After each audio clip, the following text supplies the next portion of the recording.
Welcome, everyone. Thank you for joining us today for our fireside chat on nuclear power generation. My name is David Del Bello. I am our RBC's Global Co-Head of Power, Utilities, and Infrastructure. Today, we're fortunate to have with us Carl Marcotte. Carl is the Senior Vice President of Marketing and Business Development at CANDU Energy, Inc. and AtkinsRéalis Company. So, Carl, maybe to start off, let's talk about some history on CANDU technology, and which many of us in here will be somewhat familiar with, particularly if you're from Eastern Canada. Maybe give us some perspectives on global installed capacity, geographies of focus, and your experience with some of the projects that are being redeveloped or refurbished across the country. That's great. Thanks, David. It's a lot of questions all in one, so I'll try and break that up. No, that's great. And it's great to see a room full of people interested in nuclear, especially here in Alberta. It's an amazing time to be in this industry, I'll tell you. So it goes all the way back in Canada to the 1950s. In fact, it goes all the way back to 1944 and the Chalk River Laboratories just north of Ottawa. Many of us don't know that Canada was actually part of the Manhattan Project in a very small way and started working on its own nuclear laboratories in '44. And in the 1950s, of course, we know that we swore off having anything to do with nuclear weapons or anything to do with it at all, and wanted to focus our energies in developing the science on clean power production and medical isotopes. Everything we know about nuclear medicine was largely developed at Chalk River in the 50s and 60s, and Nobel Prize was won there, as a matter of fact. And the CANDU reactors came out of the development work that was done there in the 50s through the 1970s. And so originally 31 CANDU reactors were built here at home and around the world. There are 19 of them operating today in Canada and 9 operating around the world. So still most of the fleet operating very well. Most of them built in the 1980s and 90s, as a matter of fact. The last one was built in 2007, and they are some of the most reliable nuclear power plants in the entire world. So there's about 440 operating reactors all around the globe, about 7 or 8 different technology types, and lots of different sizes. The CANDUs are the highest performing. They have the highest uptime, the highest capacity factors, and they produce really amazing clean baseload power day in, day out.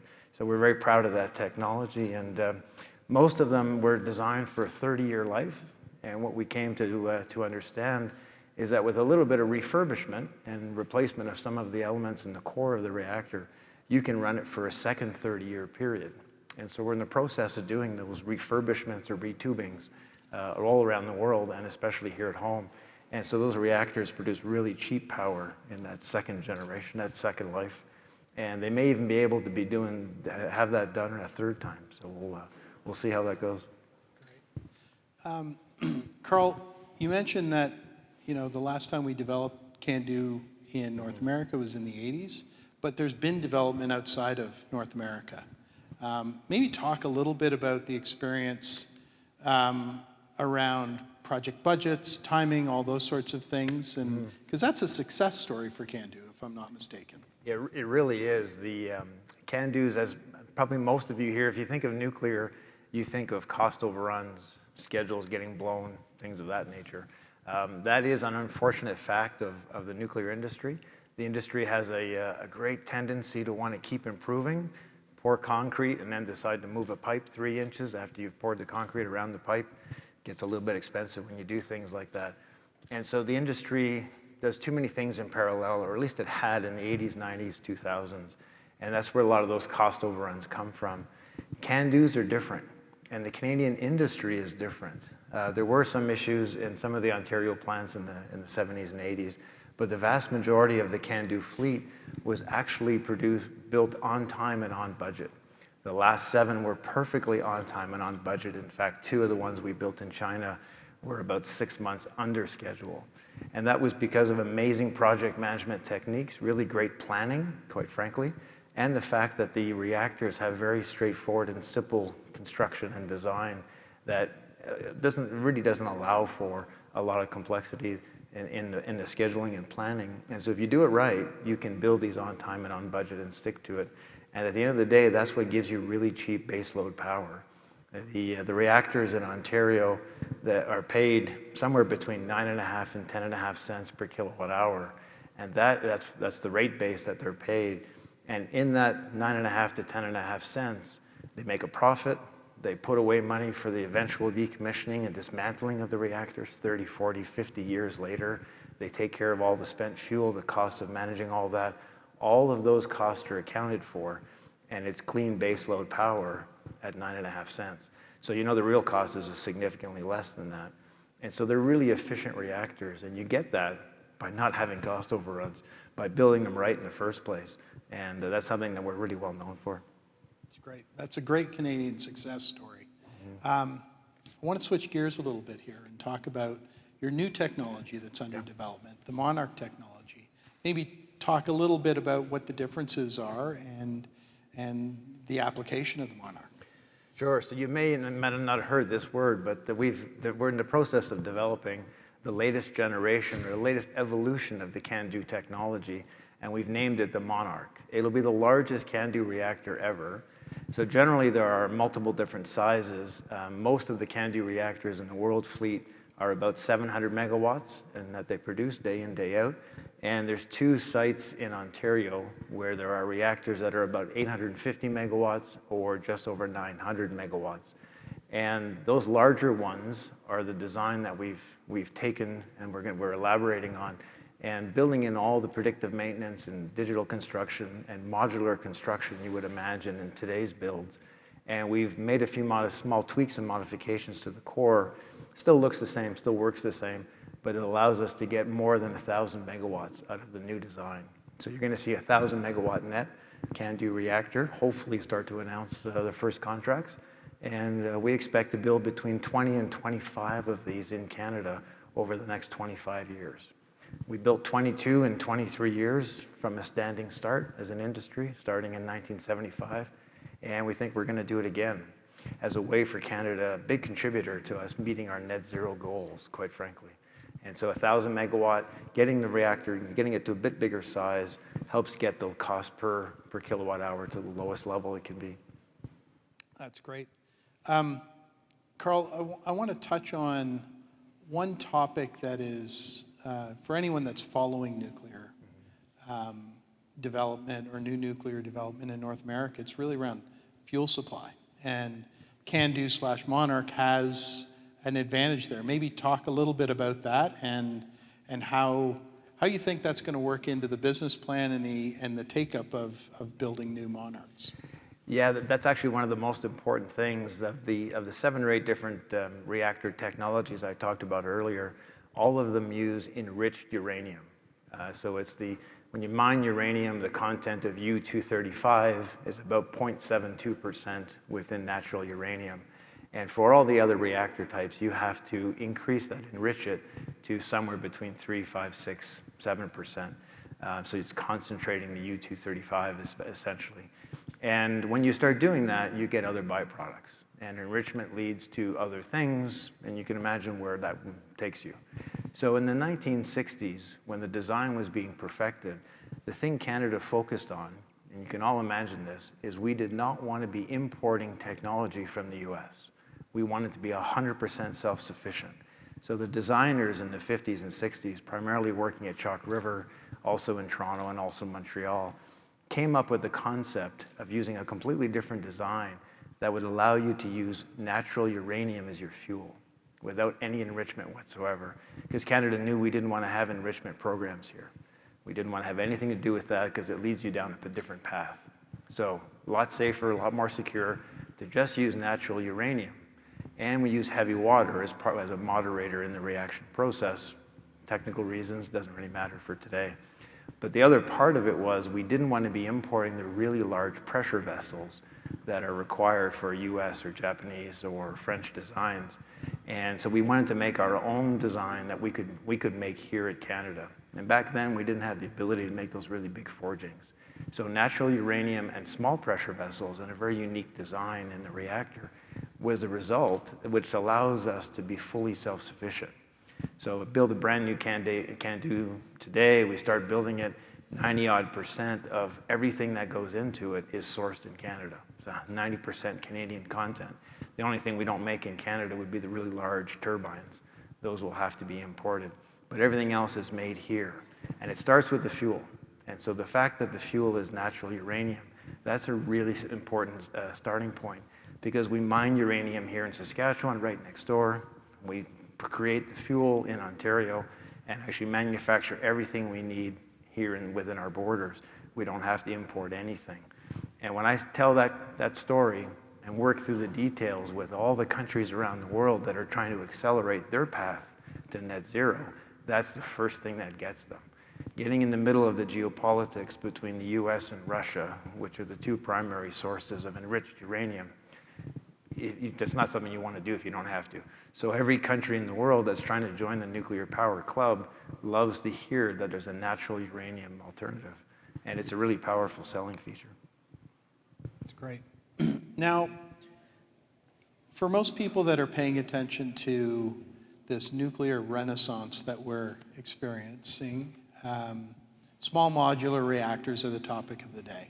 Yeah. You're developing a large-scale reactor. Maybe talk a little bit about SMRs and how that compares to your technology, and really how you see the application unfolding. Like, is there room for both? Yeah, that's probably the greatest question.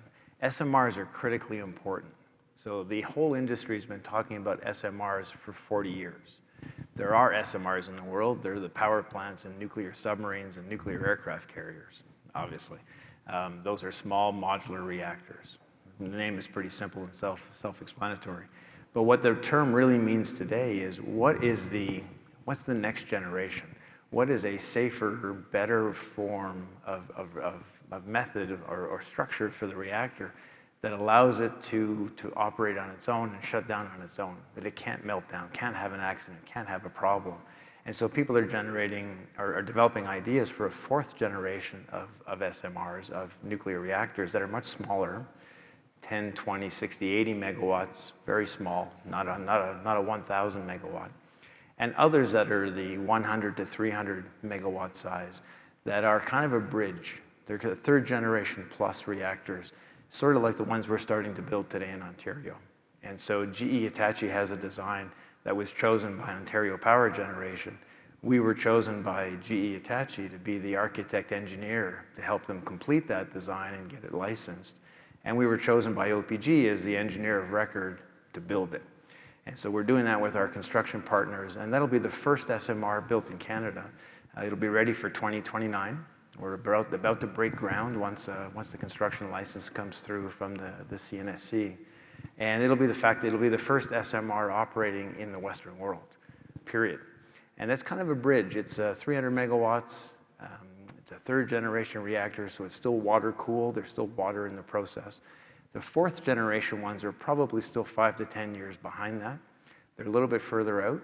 They are really important for industrial decarbonization and for use in very small communities kind of far away. I had a conversation with the CEO of an energy firm in Nunavut, and she was telling me that Iqaluit, which is 10,000, 11,000 people, imports $150 million of diesel every year to run their generators. That seems just absolutely awful, ridiculous, for 10,000, 11,000 people. So if you had a small modular reactor, fourth generation type, built in a factory, brought to site, you put it in the ground, you turn it on. It's almost like a big nuclear battery. And I'm super simplifying it. It's not quite that, but it would be so amazing for small communities. So think of all the small communities across the country. They all need some sort of power source like that to get us off diesel and everything else that we're doing and reduce transmission costs. So there's a lot of room in Canada for MMRs, the micro modular reactors, the really small ones, the mid-sized ones, SMRs, and a lot of room for the really big ones. If we're going to fully decarbonize our nation, we need all three sources, frankly. Great. Yeah. Carl, Ontario is, if you look across Canada, Ontario is probably the one market where nuclear has been our largest component of electricity for many, many years. You know, you've touched on OPG's SMR project, but you know, they've just gone through, both Bruce Power and OPG have just gone through life extension projects. Maybe talk a little bit about that, and I'll ask another question, which is, do you see Monarch site ever coming to the fore in Ontario? I'll touch on the last one first. I hope so real soon. If we're going to build 20 to 25 new large reactors in Canada, then a lot of those are going to be Monarchs. I hope all of them will be Monarchs or other variations on the CANDU theme over time. And in Ontario, we're really leading the way in terms of developing these technologies. About 3 years ago, the independent system operator did an updated assessment of getting to net zero and what it really means for Ontario. And what it means is tripling the size of our existing grid. It's a huge, huge undertaking, and fully decarbonizing the bits of the grid that still are carbon producing. Ontario's grid is quite clean, about 90% clean today. The balance 10% is natural gas that's used only when it's needed to round things out, depending on the demand at any time of the day. And in order, so you have to get rid of that or find something else to replace it. And then you've got to triple the size of your grid. We probably can't build a lot of hydro. All the easy hydro in Ontario has been done. So what that leaves us is nuclear. And so the system operator came up with an assessment that said over the next 25 years, we have to build 18 gigawatts of new nuclear, period. That's a lot of nuclear.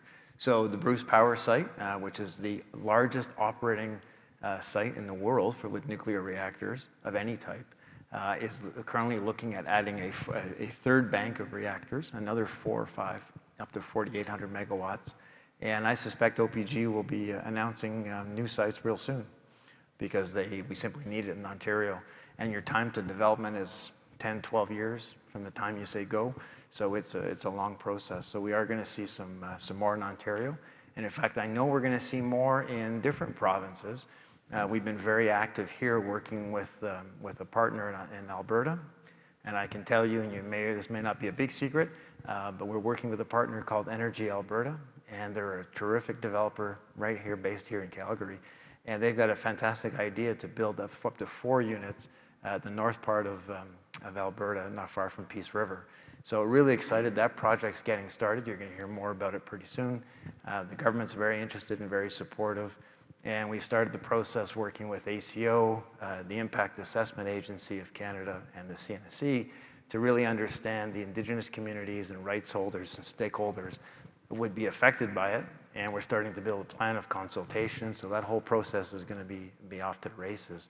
And you're going to see that in most every province, because every province has to double or triple the size of its grid to fully meet our net zero goals. So it's a big lift. We're going to see a lot of that. You talked about refurbishments as well. Yeah. So again, refurbishments, we've seen, OPG go through big projects, Bruce Power as well. How have those projects unfolded? Is that, how much life extension do you get with those? Yeah, in fact, it's amazing program. In Ontario, with the 19 reactors, 10 of the larger ones were put together in one refurbishment program. So about 10 years ago, the Ontario government decided to go ahead and rebuild those reactors. And so I say refurbish, it sounds like you put a coat of paint on it. Not exactly how it works. You actually pull apart the entire core, take out all the important bits, and rebuild it almost from new. So all the concrete around it, the turbine, most of everything else, the steam generators, they're all probably pretty good for another 30 years. And so all you're really doing in a refurbishment is replacing the core. But it's like building a brand new reactor. And so it means all the components in a brand new reactor are being made today for these 10 refurbishments. And it's what gives us the confidence that we'll build brand new reactors from scratch on time and on budget, because the refurbishments have gone so well. The 10 units the total program cost was estimated about 8 years ago as being $26 billion in 8 years ago dollars. And we are right on track, right on budget. And we've completed 5 units, 2 are in process right now, 3 more about to start. And so we're more than halfway through, and it's going extremely well. And it's all because of really good planning and the fact that the employees were really encouraged to come up with innovative solutions to actually accelerate the schedule from one reactor to the next. So all the employees working on these projects they're all pulling in the same direction. They're all incented to find improvements to help us go faster and save time, save schedule, save money. And that's allowed us to overcome the usual bumps that you have in any mega project and actually stay right on track. So it's given us really good confidence that we'll get there for these new ones as well. Great. Carl, maybe just switching gears a little bit, but related question. So as you look at all of this development, all of the, whether it's life extension, new build, et cetera, supply chain is a big factor that can impact the success or failure of nuclear, whether that's labor or component parts. Do you have any comments around that, and kind of what AtkinsRéalis is doing to support the supply chain? Sure. Supply chain is probably the most important part. We wouldn't be successful without the supply chain behind us. And by supply chain, I mean there's some really important companies in that. There's about 275 companies in Canada that are active in nuclear. So we're the largest, and we're the leader as the OEM of those stations. But right behind us are a dozen companies almost our size, engineering work, doing project planning, doing component supply and development, and then 250 or so smaller companies, largely concentrated in Ontario, a handful in Quebec, a handful in New Brunswick, where the other CANDU reactor is. And I can see a lot of those companies starting to migrate west. So we are in an absolute hiring bonanza. We've hired 800 engineers in our head office location in Mississauga in just the last 10 months.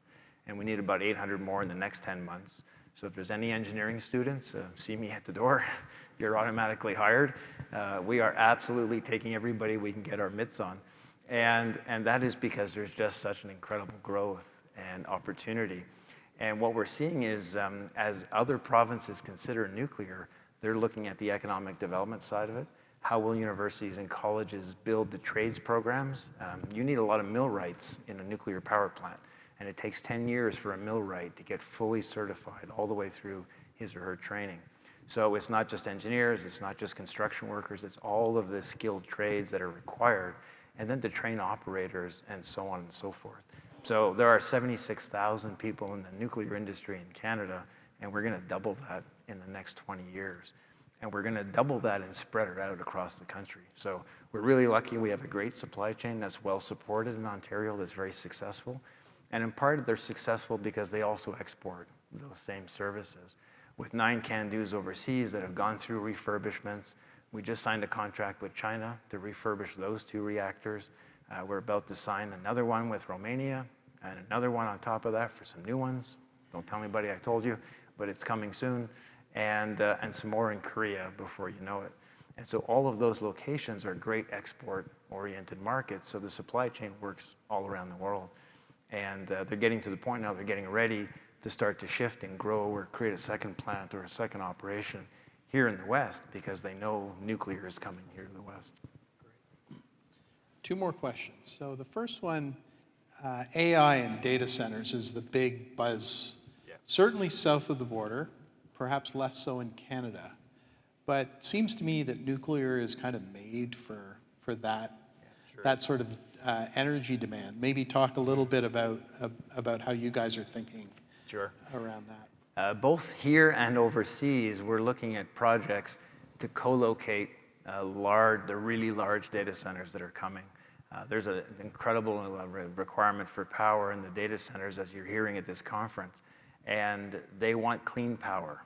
They will not take dirty power, from everything I've seen. And in a lot of parts of the world, I've just been spending a lot of time in Southeast Asia. The six countries in the ASEAN region are particularly well suited to nuclear. They all want to join the nuclear power club. They're just about there economically and financially, and in terms of their skill set, ready to join that club. And we're trying to help them do it. And all of them currently rely disproportionately on coal, which is a real problem. So most of the countries in Southeast Asia have about 60 to 70% coal in their current electricity grids. So the data centers, we've been talking with the Amazons and the Microsofts, they have huge budgets to build new data centers everywhere in the ASEAN region, but they don't want to do it on a coal-fired electricity grid. So they're asking them to put up wind and solar. Wind is not great at the equator, as you probably know. And so solar panels are going up to power these data centers, but that only gets you so far. And so clean energy is really critical to that industry. And the latency really means that the data centers can't be spread too far away. They've got to really be where in each country. And so you're seeing it starting to drive the country's adoption of clean energy much more rapidly because they don't want to miss out on the data center story. That's just one aspect of it. Yeah. Final question. So as you look forward to the nuclear renaissance that we're experiencing, how can, this is perhaps a loaded question, but how can the government of Canada and our provincial governments help support this movement, this nuclear renaissance, this what I'm going to call Canadian success story? Yep. Well, I think you're going to see it in two ways. We spend a lot of time with the federal government. Obviously, a lot of the IP that we use is actually owned by the federal government, by NRCan, and we simply license it in perpetuity. And some of it we create ourselves. We keep investing in the technology every day. But so we work closely with the governments because, generally speaking, companies don't sell nuclear power plants around the world.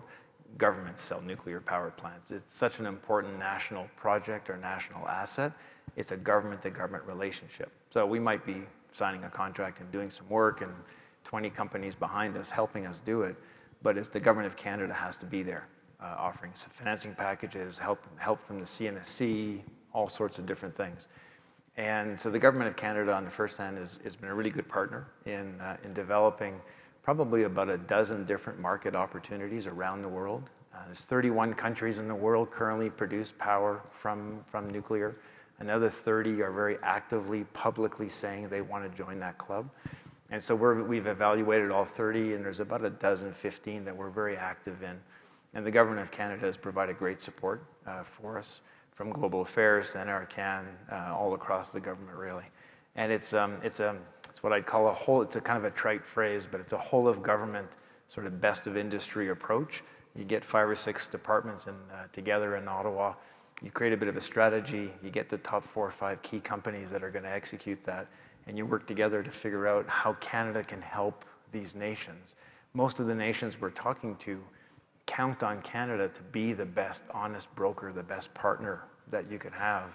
There's only 6 countries in the world that produce nuclear power, or can sell you nuclear technology, rather, and we're one of those 6.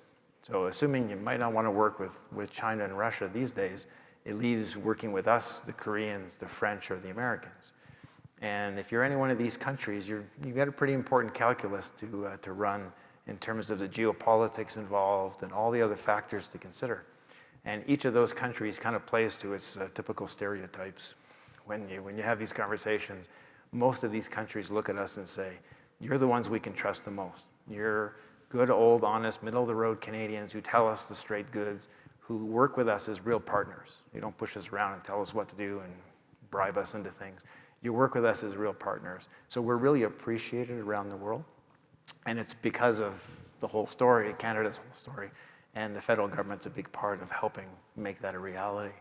Here at home, you're going to see a great opportunity for the provinces and the federal government to work very collaboratively. The estimate is if we use nuclear to the extent we think we're going to have to get to net zero, it's a $600 billion investment over 25, 30 years. It is a huge number. It sounds like a big number, but if you think of COVID, as a country, we spent $400 billion on COVID. If you look at the budget deficits that were run just because of that. So, we can do it. We can do it again. We'll reload and we'll do this. But that requires the provinces and the federal government to work really well together. And so far, we're really seeing that. We're getting a lot of support that way. And what, again, follow on, and I know we're running out of time, but very quickly, what sort of support do you need? Is it loan guarantees? Is it underwriting some of the first of kind risk? Yeah, there's a bit of that. Generally speaking, private sector companies can't take nuclear construction risk. So while I'm really confident, while the whole industry is confident we're going to build CANDUs on time and on budget, there's obviously risk there, and there's a cost for that risk. And so governments have to step in behind it one way or another. The incentives have to be right so that the companies do the right thing, and I know we'll get there. But we'll need different levels of support and backstop from different governments. And you need a bit of regulatory support. There's some few changes needed in some provinces based on how their existing operations work. But all that's coming together. There's a real consensus, I would say, that we know we need more nuclear power, and that's the way forward. Great. Okay. Well, Carl, I'd like, on behalf of everyone here, I'd just like to thank you for taking the time to sit up here and speak with me. I think this is, nuclear is so important. It's important to the country, it's important to the electricity grid, and I think we've got to, continue to make inroads in terms of developing more. So thank you for your time. Thanks very much. Thank you. And for everyone else, thank you.